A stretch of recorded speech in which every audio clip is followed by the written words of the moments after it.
Doctor Mohammad ইউনূসের বিরুদ্ধে দুদকের দায়ের করা অর্থ পাচার মামলা বাতিল করেছে আপিল বিভাগ। প্রধান বিচারপতি সৈয়দ রেফাত আহমেদের নেতৃত্বাধীন ৪ বিচারপতির বেঞ্চ এই আদেশ দেন। এদিকে বৈষম্য বিরোধী আন্দোলনের মামলায় ঊর্ধ্বতন কর্তৃপক্ষের অনুমতি ছাড়াই আসামি গ্রেফতার করতে পারবে পুলিশ। পূর্ব অনুমতি নিতে ডিএমপির জারি করা আদেশ ৩ মাসের জন্য স্থগিত করেছে বিচারপতি ফাতেমা নজিব ও বিচারপতি শিকদার মাহমুদুর রাজির দ্বৈত বেঞ্চ। আরও জানাচ্ছেন হুমায়ুন চিশতি।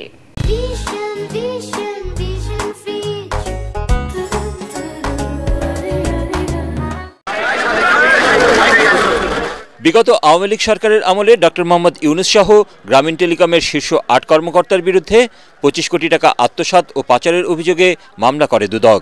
গত বছরের ১২ জুন ওই মামলায় ৮ জনের বিরুদ্ধে অভিযোগ গঠন করে বিচারিক আদালত। অভিযোগ গঠনের বৈধতা চ্যালেঞ্জ করে হাইকোর্টে আবেদন করেন ডক্টর ইউনূস ও গ্রামীণ টেলিকমের ৬ কর্মকর্তা।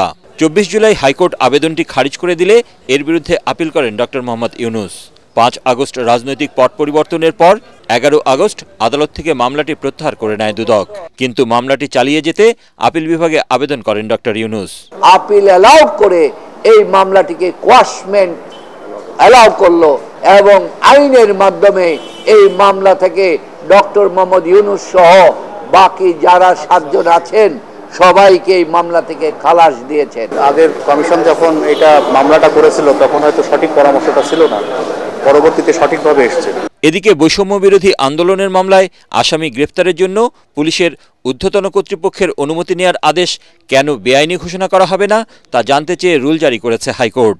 ঢাকা মেট্রোপলিটন পুলিশ ডিএমপির ওই আদেশ ৩ মাসের জন্য স্থগিত করেছে উচ্চ আদালত। এই অফিস আদেশটি পুলিশের এই স্বাধীন কাজ করার ক্ষেত্রে একটা প্রতিবন্ধকতা সৃষ্টি করবে। এই আদেশটি সম্পূর্ণভাবে আমাদের সংবিধানের সঙ্গে সাংঘর্ষিক, সম্পূর্ণভাবে আমাদের সিআরপিসির সঙ্গে সাংঘর্ষিক, সম্পূর্ণভাবে আমাদের দেশে পুলিশ রেগুলেশনস অফ বেঙ্গলের সঙ্গে সাংঘর্ষিক। গত ৯ এপ্রিল ডিএমপি থেকে জারি করা ওই অফিস আদেশে বলা হয়, বৈষম্য বিরোধী আন্দোলন সংক্রান্ত মামলায় অবশ্যই উপযুক্ত প্রমাণসহ ঊর্ধ্বতন কর্তৃপক্ষের অনুমতি নিয়ে আসামিকে গ্রেফতার করতে হবে। ওই আদেশ চ্যালেঞ্জ করে হাইকোর্টে রিট করেন এক আইনজীবী। হুমায়ুন চিশতি, এটিএন বাংলা, ঢাকা।